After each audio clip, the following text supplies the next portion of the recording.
Well, let's start our lecture, which is going to focus on the Jesuits and the Catholic Reformation. The Catholic Reformation also is commonly called the Counter-Reformation. Often it's called that because it came after, it was a change in the Catholic Church that happened after the Reformation with Martin Luther.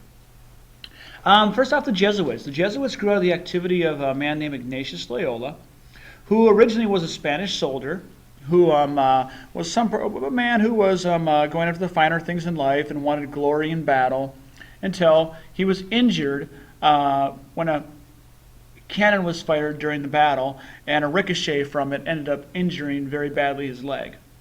After a period of intense prayer, where he was only basically allowed to read books, he wanted to read more like romance books, but he was only allowed to read books about the lives of the saints, and he experienced his conversion in his life. Then he also composed what was called the Spiritual Exercises, which is a guidebook to convert the heart and mind to a closer following of Jesus Christ. And he did that too when he was praying through prayer. On August 1534, at Paris, at the university he was attending, 6 young men met with him, one of which would be Xavier, who also is a famous Jesuit, had met at the University of Paris and made a retreat and vows of poverty, chastity, and they decided they were going to go on a pilgrimage. And they were trying to decide between Jerusalem and Rome, but they decided Rome because of war that was going on. They could not go to Jerusalem. There they this basically gave their service to the Pope, where Pope III approved their as an order on September 27th, 1540. In Rome, they were serving the poor people. They were serving the poor people around them who the Pope wanted them to work with. A lot of people, even like prostitutes and that, they would be serving them and trying to help them in their lives, get them out of prostitution, and other poor people in Rome. A lot of the Jesuit identity reflected around deep conversion to prayer, praying the examen would be a big one, which we still do in our school today. And today the Jesuits are most famous for the schools, but originally the Jesuits did not want to start a school. It was not in the plans, but that's became one of the big things that the Jesuits actually did. They also were very involved in missionary work. St. Francis Xavier was put on a mission where he ended up traveling to India and doing a lot of mission work, which was helping the people of other countries, and by doing that also spreading Christianity. Again, the early Jesuits basically devoted themselves to the young, the sick, the prisoners, the prostitutes, the soldiers. And also, education does become the framework that they were not originally looking for, but it kind of becomes what the Jesuits, becomes their mark here, what the Jesuits are famous for.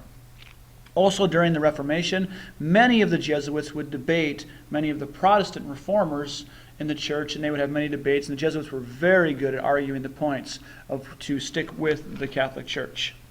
By the time of Ignatius' death in 1556, about 1,000 Jesuits were working throughout Europe and Asia, Africa, and the New World. By 1626, the Jesuits were 15,544, and 1749, the number was almost 23,000. And again, they wanted to live a Christ-like life and live the example of Christ and give that to people, and it was really big for them. And they also helped out a lot in with the Catholic Reformation. Now, the Catholic Reformation. So in the Middle Ages, we had talked about the Catholic Church, how there was a lot of corruption that was going on. It was a pit of we had a lot of scandal, a lot of corruption. We talked about Pope Leo X and his excesses, which led to a lot of Martin Luther, who was a monk, who led him to making his 95 Theses against the church and caused the split in the church. After that, the Catholic Reformation was an era of strict conformity.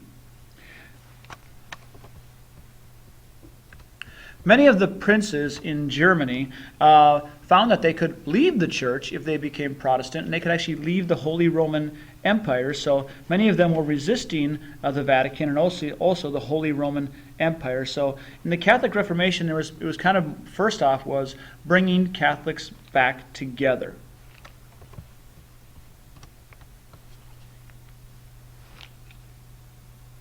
In 1545, the leaders of the Catholic Church gathered in the northern Italian city of Trent for an emergency conference, which would last 20 years.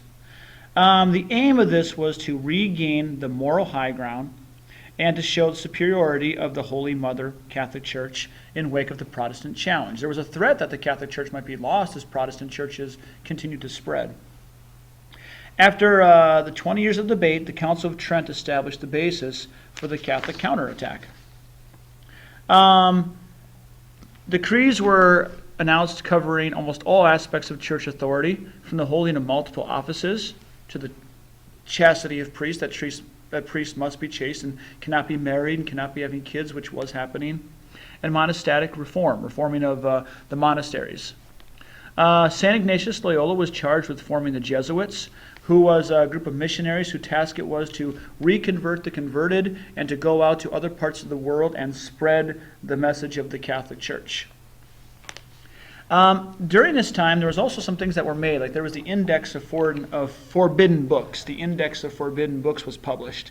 And this was naming and shaming 583 books that were seen as heresy. And a lot of these translations, definitely Martin Luther was on top of the list, but other church reformers like Erasmus and Calvin were also put on this list. A new agency was also created during the Catholic Reformation, and this is the Roman Inquisition. Sometimes we also see this as the Spanish Inquisition. And this was to examine and to try all evidence of heresy or dissent. No Catholic country was exempt from this. So this was where all crimes in the eyes of the church would be held to a local inquisitor, who would be given total power, equipped with all necessary means of persuasion, which would include torture and could include death. Guilt was always assumed, so if you were brought before the Inquisition, there was no pleading your case. You were guilty and you needed to confess. Interrogation was relentless. Torture was employed to squeeze the truth out of the witness. And we'll see how this Inquisition worked when we talk about Galileo and Copernicus coming up soon. The reason for this was because of the pressure that was put from the Protestant church spreading. The Catholic Church tried to reign in its people because of the pressure from the Protestant church. So some things during the Catholic Reformation, like the Jesuits, the spreading of charity, were some good things, but there were also some real bad things like the Inquisition that came out of it as well.